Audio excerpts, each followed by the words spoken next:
Um tubo de cobre de 15 Harris dobrado na forma exata da Grande Pirâmide, colocado sobre um canteiro de jardim.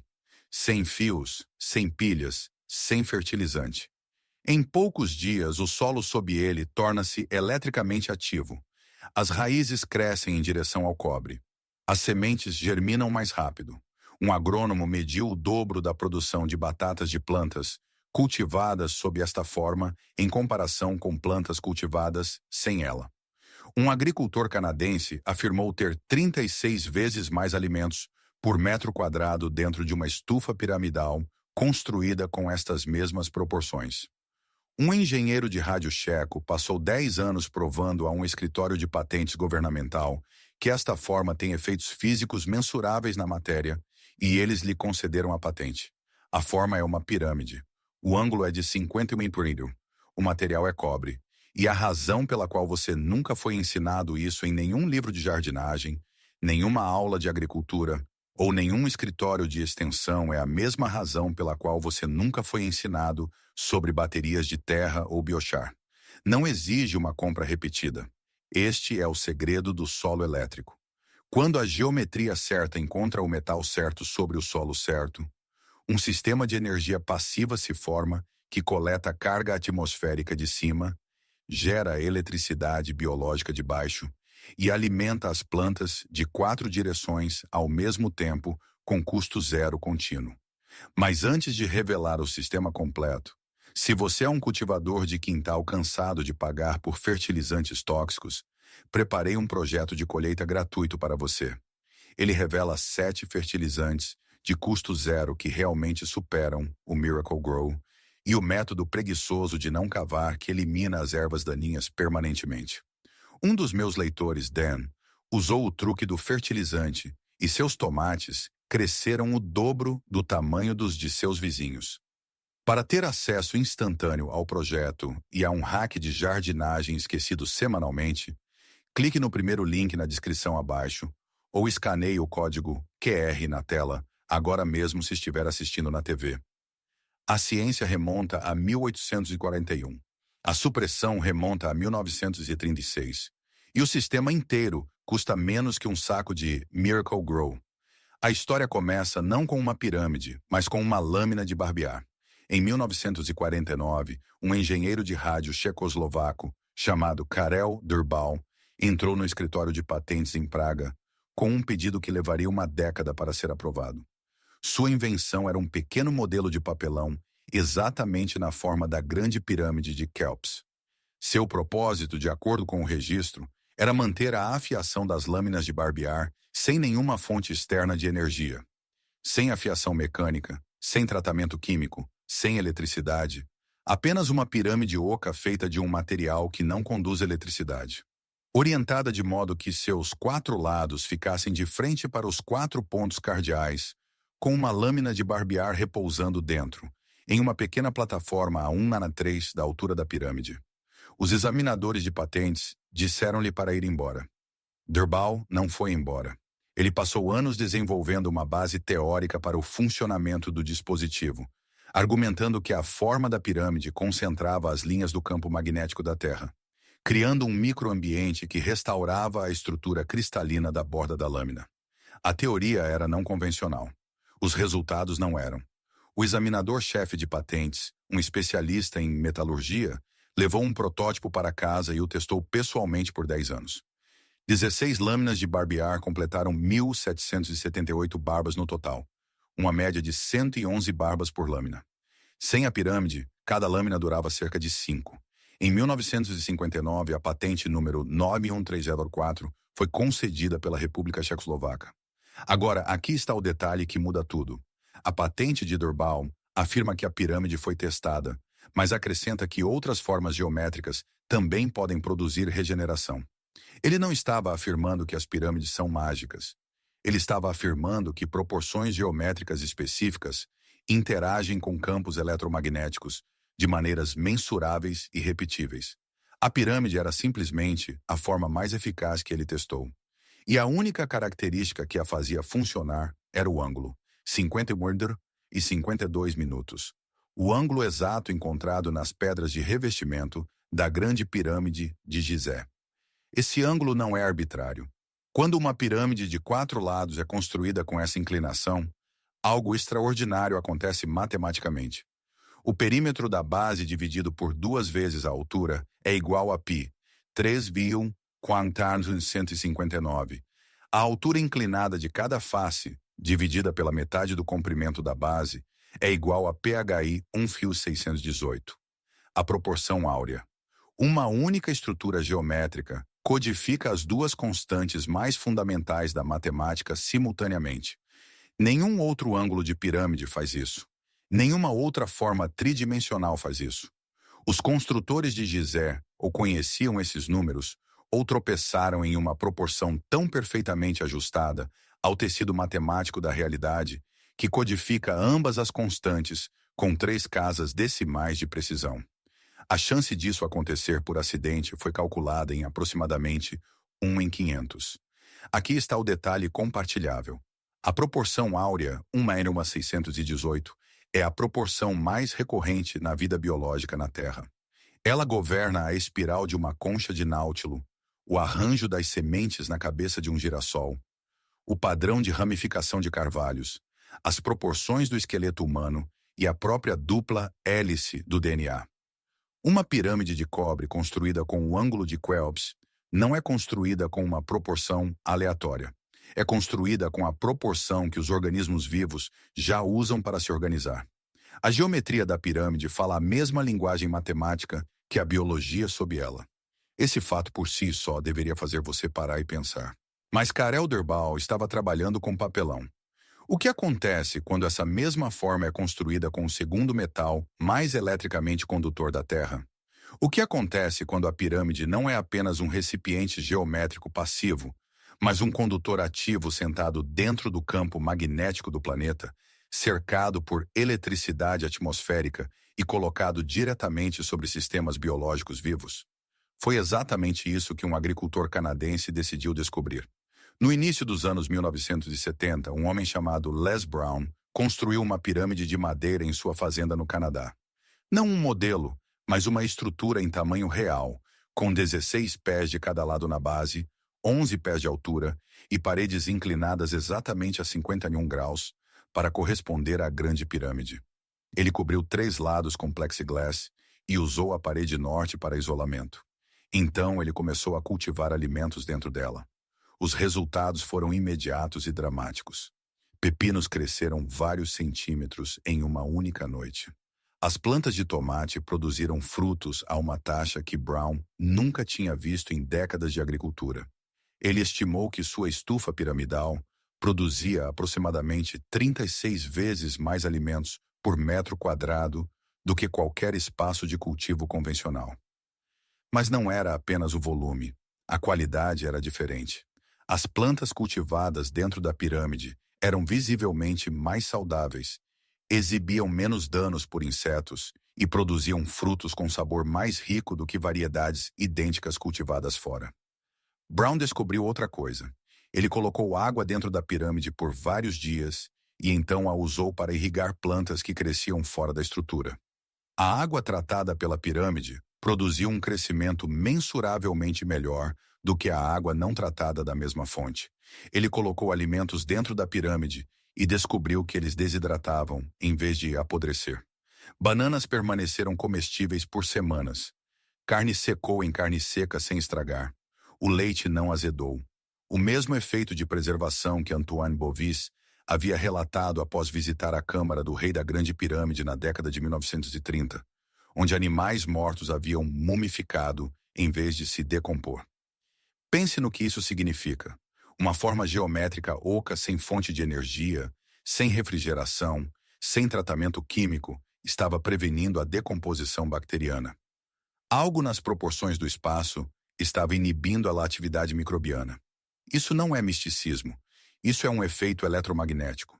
E era repetível em todas as pirâmides construídas no ângulo correto. Brown publicou suas descobertas em um livro chamado The Pyramid, A Pirâmide. Ele compartilhou suas dimensões de construção livremente. Ele encorajou todos a experimentar. E então ele fez uma observação que quase lhe custou a vida. Ele conectou o ápice de sua maior pirâmide ao solo diretamente abaixo dela, usando lã de ovelha passada entre dois acessórios de cobre. A descarga de energia o arremessou 6 metros pelo chão antes que ele pudesse completar a conexão. Se ele tivesse usado fio de metal em vez de lã, ele acreditava que a corrente o teria matado. Ele nunca mais experimentou com eletricidade de pirâmide. Ele se dedicou às plantas, mas a implicação era impossível de ignorar. A pirâmide não estava apenas preservando alimentos e acelerando o crescimento. Estava concentrando energia, energia real, física e mensurável. E quando lhe era dado um caminho condutor para o solo, essa energia se movia. Les Brown trabalhou com madeira e plexiglass. Karel Durbal trabalhou com papelão. Imagine o que acontece quando a mesma estrutura é construída de cobre, um material com condutividade elétrica de 59 milhões de siemens por metro, perdendo apenas para a prata, e colocado diretamente sobre solo vivo cheio de umidade, minerais e bilhões de micro-organismos eletricamente ativos. Um empreiteiro de defesa ucraniano não precisou imaginar. Ele construiu 50 delas. No início dos anos 1990, Alexander Golod começou a construir pirâmides na Rússia e na Ucrânia. Não modelos pequenos de jardim, estruturas maciças de fibra de vidro, a mais alta com 44 metros de altura e pesando 55 toneladas. Até 2010, mais de 50 pirâmides estavam espalhadas pela antiga União Soviética. Golod evitou deliberadamente qualquer metal na construção, usando estruturas de tubos de PVC cobertas com folhas de fibra de vidro.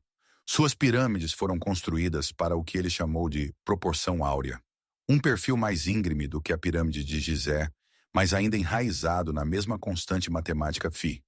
O que tornava Golod diferente era o acesso. Ele coordenou equipes de pesquisa em prestigiadas instituições russas, incluindo o Instituto de Pesquisa Científica Mechnikov e o Instituto de Virologia Ivanovsky.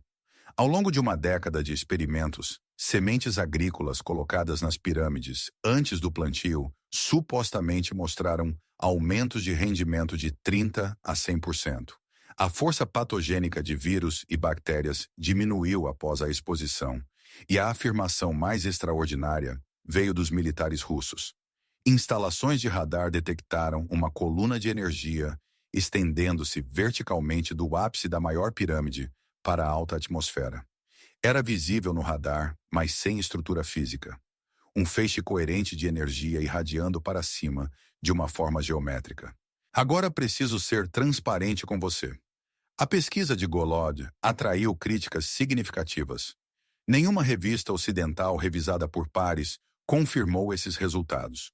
Os críticos observam que os estudos se basearam em inferência observacional em vez de metodologia de controle duplo cego. Alguns visitantes relataram não sentir nada. O consenso científico no Ocidente não apoia as afirmações de Golod, mas sua pesquisa não foi conduzida isoladamente. Múltiplas instituições científicas russas participaram por mais de uma década, e os resultados agrícolas se alinham com o que Les Brown documentou no Canadá e o que Van Dorn demonstrou na Europa. E há uma peça de evidência que os céticos têm mais dificuldade em descartar. Um estudo indexado no PubMed, o banco de dados da Biblioteca Nacional de Medicina dos Estados Unidos, examinou os efeitos biológicos de um modelo de pirâmide construído com proporções egípcias. Os pesquisadores descobriram que o armazenamento pré-plantio de sementes secas de cevada dentro da pirâmide estimulou o crescimento das plantas. Eles mediram uma mudança no pH da água dentro da estrutura e observaram um aumento de 3 vezes na taxa de decomposição da solução de peróxido de hidrogênio exposta ao interior da pirâmide. Essa é uma reação química mensurável, acelerando em 300% dentro de uma forma geométrica sem fonte de energia. Algo está acontecendo dentro dessa geometria que altera a taxa na qual as ligações moleculares se rompem. Não temos uma explicação completa para o porquê, mas temos uma medida que diz que isso acontece.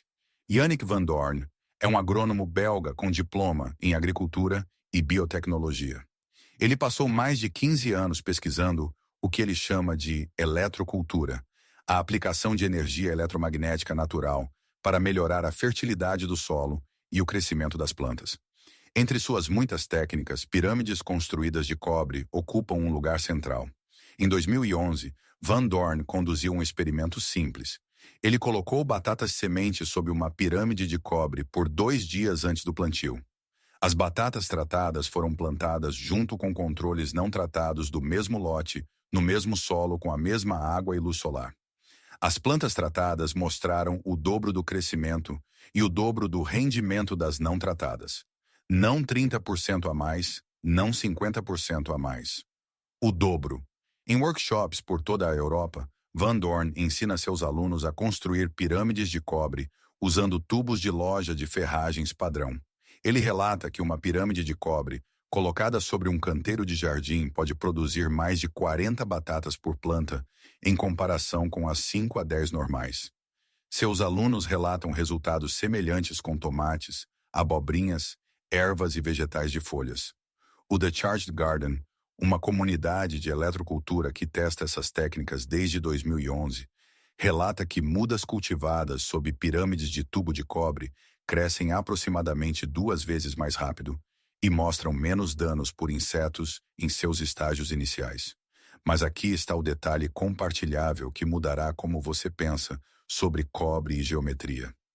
O cobre é paramagnético, fracamente atraído por campos magnéticos e capaz de amplificá-los.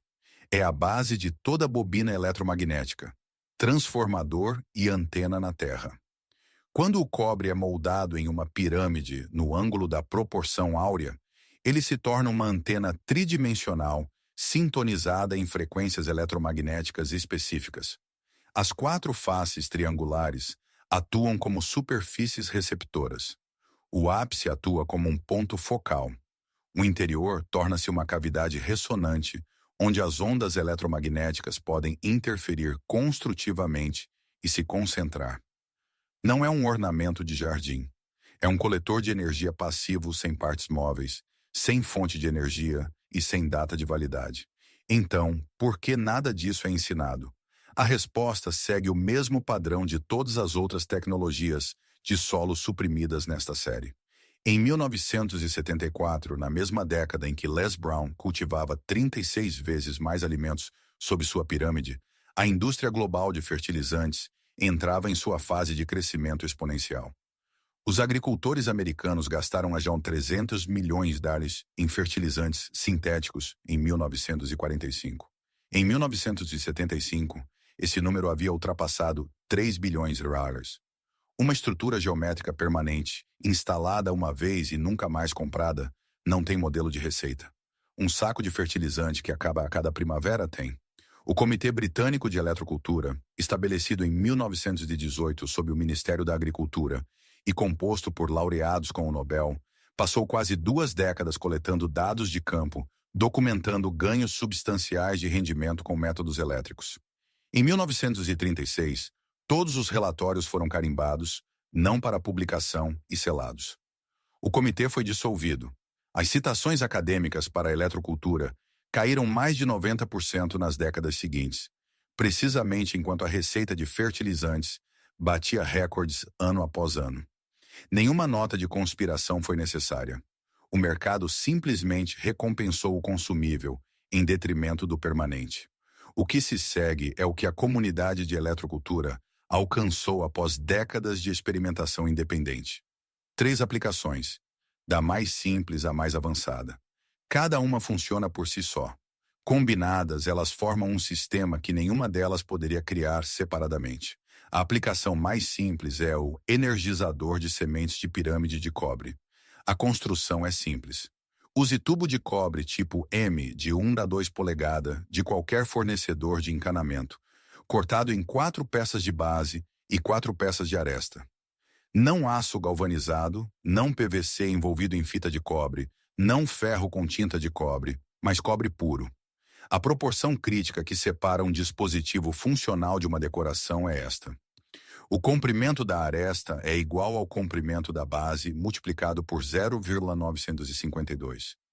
Essa é a proporção exata derivada da grande pirâmide de Kelps. Para uma base de 12 polegadas, as arestas são de 11,42 polegadas. Para uma base de 24 polegadas, As arestas são de 22,85 polegadas. As peças da base se conectam em um quadrado, usando conexões de cotovelo de cobre de 90 Bcners. As 4 arestas se encontram no ápice, unidas por solda com solda sem chumbo, o que cria o caminho de energia mais limpo, ou por um encaixe de cobre de 4 vias, às vezes vendido como um conector cruzado. O custo total do material para um carregador de sementes de 12 polegadas fica abaixo de $15. O detalhe que a maioria dos experimentadores pula e que todo pesquisador, de Deurbal a Golod a Van Dorn, insistiu é a orientação. Um lado plano deve estar voltado para o norte verdadeiro, não para o norte magnético. Ajuste para a declinação magnética local. A patente de Deurbal afirma explicitamente que os lados devem estar voltados para os 4 pontos cardeais e que o objeto dentro deve ser orientado de norte a sul. Sem esse alinhamento, o dispositivo fica inerte. Com ele, a geometria começa a interagir com o campo magnético da Terra da maneira que a patente descreve. As sementes são colocadas em uma plataforma não metálica, um bloco de madeira, um azulejo cerâmico ou um pedaço de papelão dentro da pirâmide, a aproximadamente 1/3 da altura total da base. Esta é a zona correspondente à Câmara do Rei na Grande Pirâmide e a zona onde tanto Deurbal quanto Brown documentaram os efeitos mais fortes. As sementes permanecem por 2 a 3 dias antes do plantio. Van Dorn observa que o tempo de carregamento depende das condições atmosféricas. As sementes carregam mais rápido durante tempestades elétricas e durante a lua cheia, quando a atividade eletromagnética atmosférica atinge o pico. 3 dias é uma média confiável em clima calmo. A água colocada dentro da pirâmide por 48 horas e depois usada para irrigar mudas também foi relatada como produzindo uma germinação mensuravelmente mais rápida do que a água não tratada da mesma fonte. A segunda aplicação escala as mesmas proporções sobre um canteiro de jardim completo. Para um canteiro elevado padrão de 4 pés de largura, a base é de 4 pés por lado e as arestas são de 3 pés e 9, 1 a 2 polegadas, cortadas de tubo de cobre de 3/4 polegadas ou 1 polegada para rigidez estrutural. A estrutura da base fica diretamente sobre ou ao redor do canteiro. As 4 peças da aresta se encontram no ápice, apontando para cima, com um lado plano voltado para o norte verdadeiro. Os lados não precisam ser fechados com painéis. Uma estrutura aberta de tubo de cobre no ângulo correto produz os efeitos documentados na taxa de crescimento das mudas e na resistência a pragas. De acordo com vários experimentadores, incluindo a comunidade do Jardim Carregado, 2 avisos de material que os praticantes aprenderam da maneira mais difícil. Conexões de ferro e aço nunca devem ser usadas para conectar tubos de cobre. O naturalista austríaco Victor Schauberger documentou que ferramentas de ferro diminuíam o magnetismo do solo, aumentavam a carga de trabalho do agricultor e criavam condições semelhantes à seca no solo circundante. Cobre, latão e bronze não faziam isso. O segundo aviso é que tubos de cobre pintados, laqueados ou revestidos não funcionarão. A superfície de cobre crua requer contato atmosférico direto. A pátina verde que se desenvolve com o tempo é carbonato de cobre. Ela protege o metal e não reduz a condutividade. Não deve ser esfregada para remover. A terceira e mais avançada aplicação é onde a pirâmide de cobre se conecta ao sistema subterrâneo que transforma um canteiro de jardim em um organismo autoalimentado, autoirrigável e gerador de eletricidade. Esta é a configuração da qual ninguém na agricultura convencional está falando. A fundação começa com uma trincheira de 60 centímetros de profundidade. As toras e galhos maiores vão no fundo. Apenas madeiras duras não tratadas. Carvalho, bordo, bétula, amieiro, maçã ou cereja. A madeira idealmente já deve estar começando a amolecer. Madeira tratada sob pressão contém arsênico e arseniato de cobre cromado que envenenarão o solo e os alimentos. Madeira pintada ou manchada acarreta o mesmo risco. A nogueira preta libera uma substância química chamada juglona, que mata a maioria das plantas de jardim dentro de sua zona radicular. Cedro e sequoia se decompõem tão lentamente que podem atrasar todo o processo de decomposição por anos. Galhos menores, gravetos e lascas de madeira preenchem as lacunas entre as toras. Uma camada de folhas, aparas de grama ou restos de cozinha vai por cima para o nitrogênio. Toda esta camada de madeira se torna um reservatório de água, um motor térmico e uma célula de combustível microbiana. Uma única tora enterrada retém várias vezes seu próprio peso em umidade. Durante períodos de seca, essa água armazenada retorna ao solo circundante. Os micróbios decompositores geram energia térmica como subproduto e liberam elétrons, corrente elétrica real, diretamente no solo circundante. Construtores experientes relatam que a irrigação se torna totalmente desnecessária após o segundo ano. Sobre a madeira, vai a zona de carvão. Use carvão vegetal limpo, não briquetes encharcados em fluido de isqueiro e ligados com aglutinantes de petróleo. Carvão vegetal natural pode ser comprado na seção de churrasco de um supermercado ou feito em casa, usando o método mais seguro de quintal. Uma queima de corrente ascendente acesa por cima em um tambor de aço com furos perfurados perto da parte inferior para o fluxo de ar. Faça isso sempre ao ar livre em uma área desobstruída, longe de estruturas, nunca em um local fechado com água por perto. Uma vez resfriado, o carvão é triturado em pedaços de tamanho de cascalho, entre 1 a 4 de polegada e 1 polegada. Aqui está o passo que separa o sucesso do desastre. O carvão fresco deve ser carregado antes de ir para o solo. Biochar não carregado é quimicamente faminto. Sua enorme área de superfície interna, de até 9.000 pés quadrados por grama, absorverá nutrientes do solo circundante como uma esponja, privando temporariamente as plantas em vez de alimentá-las. O processo de carregamento é simples. O carvão triturado fica de molho por pelo menos 48 horas em chá de composto, excrementos de minhoca dissolvidos em água, emulsão de peixe diluída ou urina diluída na proporção de 1 parte de urina para 10 partes de água. Isso carrega os poros microscópicos com nutrientes e micróbios benéficos, para que o biochar comece a dar em vez de tirar a partir do momento em que entra no solo. O biochar carregado é então misturado ao composto em aproximadamente 10 a 15% em volume e espalhado de 4 a 6 polegadas de profundidade sobre a madeira enterrada. Esta camada de carvão torna-se um ímã de nutrientes, um condutor elétrico e um habitat microbiano permanente. Não se decomporá, ainda estará no solo daqui a 100 anos, ainda retendo carga, ainda atraindo nutrientes, ainda hospedando bilhões de micro-organismos.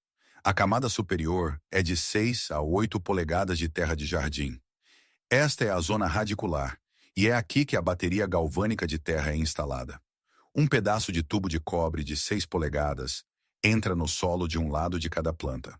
Um único prego de zinco galvanizado vai do outro lado, a cerca de 8 a 12 polegadas de distância e 6 polegadas de profundidade. Um par por planta é o limite. Muito zinco se acumula ao longo do tempo e estressa as plantas. O excesso de cobre prejudica minhocas e micróbios benéficos do solo. O solo enriquecido com biochar entre os dois metais atua como um eletrólito superior em comparação com a terra comum. Mais íons dissolvidos significam melhor condutividade e menor resistência. Um multímetro pressionado ao cobre e ao zinco lê entre 0,8 e 1,1 volts. Quando a leitura cai abaixo de meio volt, o prego de zinco precisa ser substituído. O lado de cobre geralmente dura várias temporadas. A corrente fluindo entre o cobre e o zinco mobiliza nutrientes presos em ligações químicas por meio da eletrólise. As raízes crescem em direção ao cobre através de uma resposta biológica documentada chamada eletrotropismo. O zinco corrói lentamente e libera íons de zinco na zona radicular. Isso não é desperdício. As plantas precisam de zinco para produzir o aminoácido triptofano. Sem triptofano, as plantas não podem fabricar alcina, o hormônio mestre do crescimento que impulsiona o alongamento do caule, o desenvolvimento dos frutos e a ramificação das raízes. Sem zinco, sem triptofano. Sem triptofano, sem alcina. Sem alcina, o crescimento para. O eletrodo de zinco é consumido pela própria biologia que ele alimenta, átomo por átomo, estação por estação. A pirâmide de cobre fica diretamente sobre este canteiro, orientada com um lado para o norte verdadeiro. O resultado é um sistema de energia de 4 camadas. De cima, a pirâmide de cobre coleta energia eletromagnética atmosférica e a foca para baixo através do ápice no solo. De baixo, a madeira em decomposição gera eletricidade biológica e calor que irradia para cima através da camada de biochar. No meio, o solo enriquecido com biochar entre os eletrodos de cobre e zinco realiza uma reação galvânica que mobiliza nutrientes diretamente para a zona radicular. E atravessando tudo isso, o biochar atua como um condutor elétrico contínuo, conectando a carga atmosférica da pirâmide às correntes biológicas e galvânicas subterrâneas. A pirâmide de cobre não está apenas sentada em cima deste sistema. É a antena. A madeira enterrada é a célula de combustível. O biochar é a fiação. O cobre e o zinco são a bateria. O solo é o eletrólito. E aqui está a principal percepção que une tudo. O biochar aumenta a condutividade elétrica de qualquer solo ao qual é adicionado. Estudos revisados por pares de vários países confirmam isso. Quando uma pirâmide de cobre está sobre solo enriquecido com biochar, a energia atmosférica coletada pela pirâmide tem um caminho condutor superior para o solo. O biochar leva a carga coletada da pirâmide mais profundamente na zona radicular do que o solo comum jamais poderia. A pirâmide faz o biochar trabalhar mais. O biochar faz a pirâmide alcançar mais longe. Remova qualquer peça e o sistema ainda funciona. Combine-os e o efeito se multiplica. Isso é sinergia. Os praticantes que levam isso a sério acompanham seus resultados. Um refratômetro barato mede as leituras de Brix nas folhas das plantas a cada 2 semanas. Brix mede açúcares e minerais dissolvidos, um indicador direto da densidade de nutrientes e da saúde da planta. Um Brix mais alto significa produtos mais saudáveis e nutritivos, que também são mais resistentes a pragas, porque os insetos não possuem as enzimas para digerir o tecido vegetal rico em açúcar. Alguns praticantes de eletrocultura relatam aumentos de Brix de 2 a 3 pontos em um único mês. As leituras de voltagem feitas com um multímetro digital, uma sonda no cobre e outra no zinco, devem mostrar de 0,8 a 1,1 volts. As plantas são fotografadas ao lado de uma régua toda semana. As colheitas são pesadas em uma balança de cozinha no final da temporada. E, criticamente, uma linha de controle é mantida ao lado do canteiro de teste. Mesmo solo, mesma água, mesma luz solar, mesmas sementes, mas sem pirâmide, sem madeira enterrada, sem carvão e sem metais. Os números contam a história. É assim que as observações do quintal se tornam ciência repetível. É assim que a base de evidências que foi selada em um cofre do governo há 90 anos é reconstruída a céu aberto. Há um último detalhe que torna a pirâmide de cobre diferente de qualquer outra ferramenta de jardim. Ela não se desgasta. O cobre desenvolve uma pátina verde com o tempo, uma camada de carbonato de cobre que realmente protege o metal abaixo de maior corrosão. É por isso que os telhados de cobre das catedrais duram séculos. A pirâmide sobreviverá ao canteiro, à cerca, à casa e provavelmente aos próximos 3 proprietários do imóvel. O prego de zinco precisa ser substituído a cada poucas estações, pois doa lentamente seus íons para as plantas. A madeira enterrada se decompõe completamente em uma década, deixando para trás um solo profundo, escuro e esfarelado. Mas a pirâmide de cobre e o biochar ainda estarão lá daqui a 100 anos.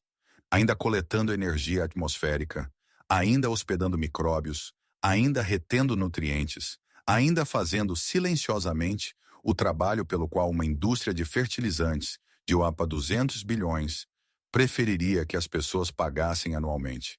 Em vez disso, os antigos egípcios alinharam sua pirâmide ao norte verdadeiro com uma precisão de 1/15 de grau. Eles codificaram PI e a proporção áurea em uma única estrutura, usando nada além de pedra e observação astronômica.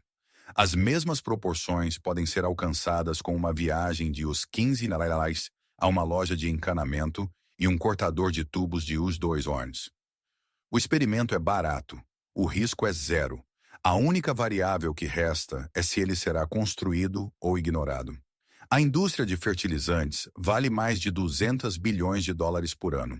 O mercado de pesticidas adiciona outros 60 bilhões. Ambos dependem de compras repetidas a cada estação. Uma pirâmide de cobre custa 15 dólares e dura para sempre. O Biochar custa cerca de 4 dólares por saco e persiste por séculos. Um prego galvanizado custa centavos. Uma instalação coleta energia atmosférica, melhora a absorção de nutrientes, acelera a germinação e fica mais forte a cada ano que permanece no solo. Toda a tecnologia de solo que foi enterrada, de terra preta a baterias de terra e eletrocultura, acabou ressurgindo porque a física nunca expira e as evidências nunca desaparecem completamente. A prova está na geometria. O teste está no jardim. Se isso mudou sua forma de pensar sobre o que um pedaço de tubo de cobre de 15 dólares pode fazer, envie este vídeo para alguém que cultiva coisas. A melhor maneira de desenterrar a ciência esquecida é plantá-la em todos os jardins da rua. Se esta história mudou a forma como você vê o potencial oculto do seu jardim, por favor, inscreva-se e curta o vídeo. Estamos desenterrando a história que tentaram enterrar e recuperando a energia da Terra. Plante o futuro conosco. O próximo tesouro da ciência esquecida será revelado em breve.